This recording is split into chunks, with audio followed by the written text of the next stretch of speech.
Vous êtes coach, naturopathe, thérapeute, réflexologue, peu importe, vous avez appris cette compétence, mais on ne vous a pas appris à être entrepreneur et du coup, vous galérez peut-être à vivre confortablement de votre activité. Donc aujourd'hui, Cécilia et moi, on voulait vous déculpabiliser parce que être entrepreneur, ça s'apprend et on vous en parle tout de suite, juste après le générique.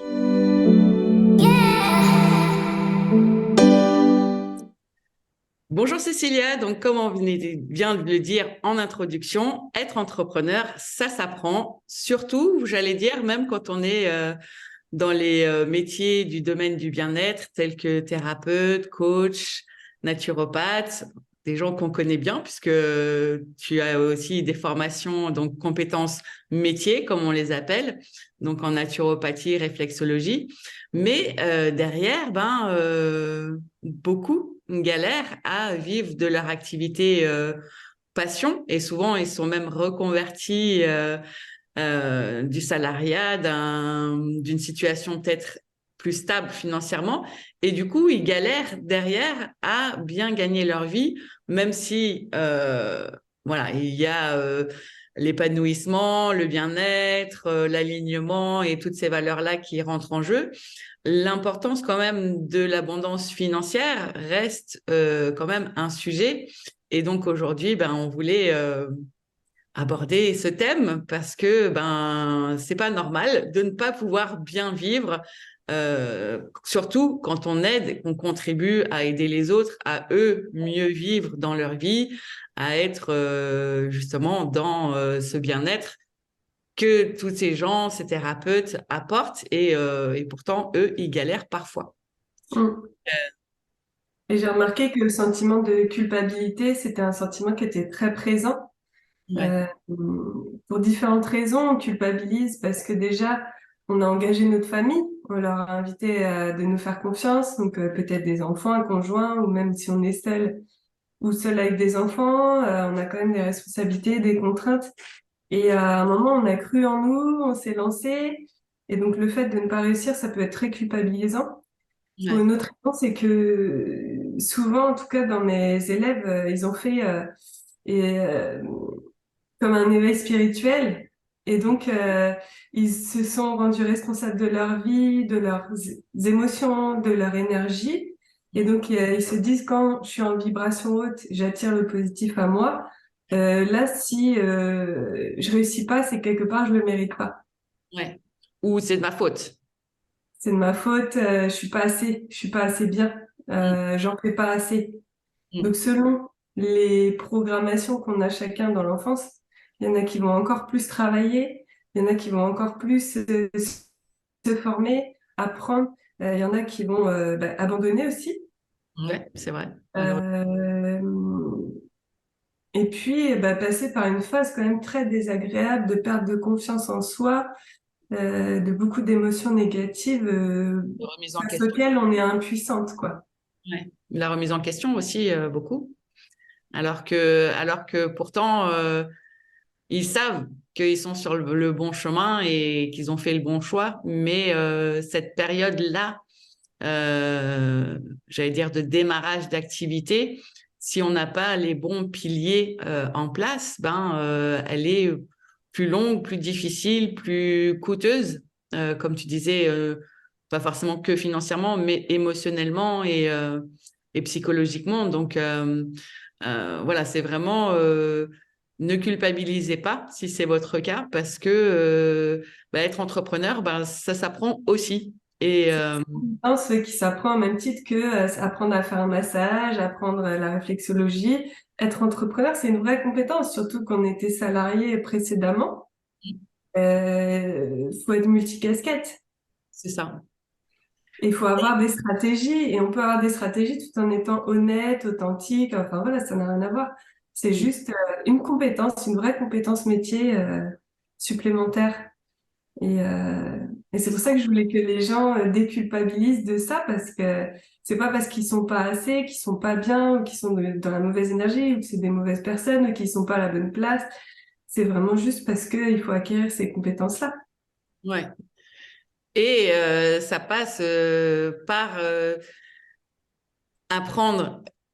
comme tu disais, peut-être pas toutes les casquettes, mais en tout cas maîtriser et avoir une visibilité sur quelles sont les casquettes que l'entrepreneur doit avoir à ce moment-là, à un autre moment. Donc, c'est aussi bien le côté administratif, comptabilité, que le côté communication, mais aussi ben, création d'offres, être dans son cœur de métier, gérer son temps. Et tout ça, en fait, ça s'apprend. Et c'est comprendre, en fait, comme pour beaucoup de choses, comprendre le processus de la mise en place, de la création de son entreprise, de son activité. Et ça passe par différentes étapes qui doivent être dans un certain ordre parce que commencer par la fin, et qu'on n'a pas les premiers piliers de solidité de son activité. Si on passe de je sais faire un massage à attendre le bouche à oreille, par exemple, ben, ça ne va pas développer votre activité euh, de manière à ce que vous puissiez en vivre. Donc, c'est ça, c'est quelles sont les étapes euh, et quels sont les piliers à mettre en place par ordre chronologique, finalement aussi, Mm. euh, pour que ça marche. Et ça, C'est ce que tu as fait dans la formation création d'entreprise, tu as vraiment décelé ces étapes-là. Moi, j'ai été dans une période aussi où j'étais pas tout à fait d'accord avec toi sur la manière de justement de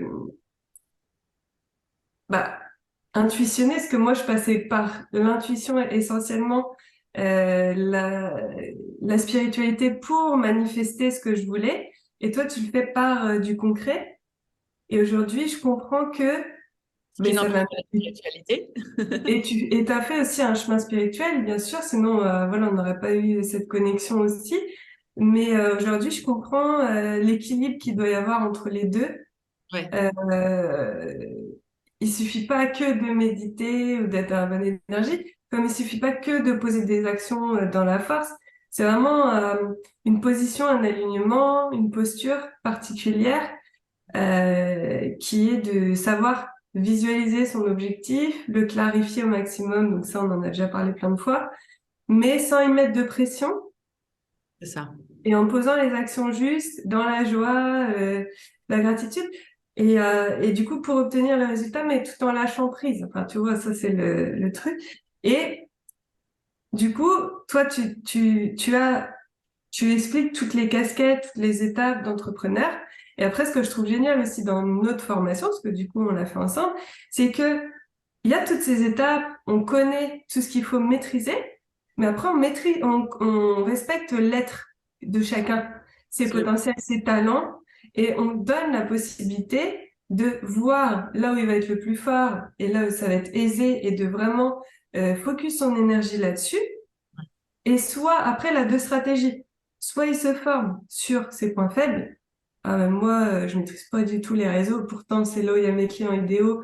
Enfin, je vais peut-être y travailler. Soit il délègue C'est ça.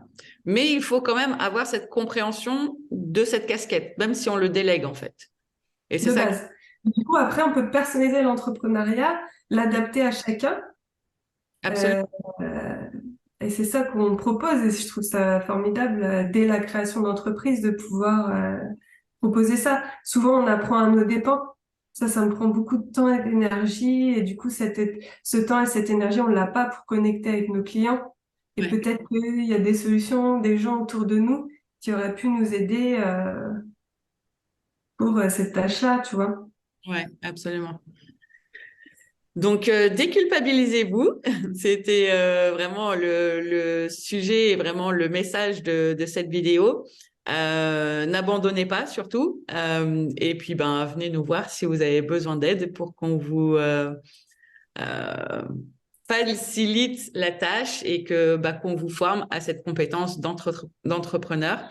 Comme vous l'avez compris, ben nous avec Cécilia, on combine en fait et on apporte le parfait équilibre. On parlait d'équilibre, c'est ça en fait entre le côté mindset spirituel et le côté incarné et ancré dans la réalité de l'entrepreneuriat au jour le jour.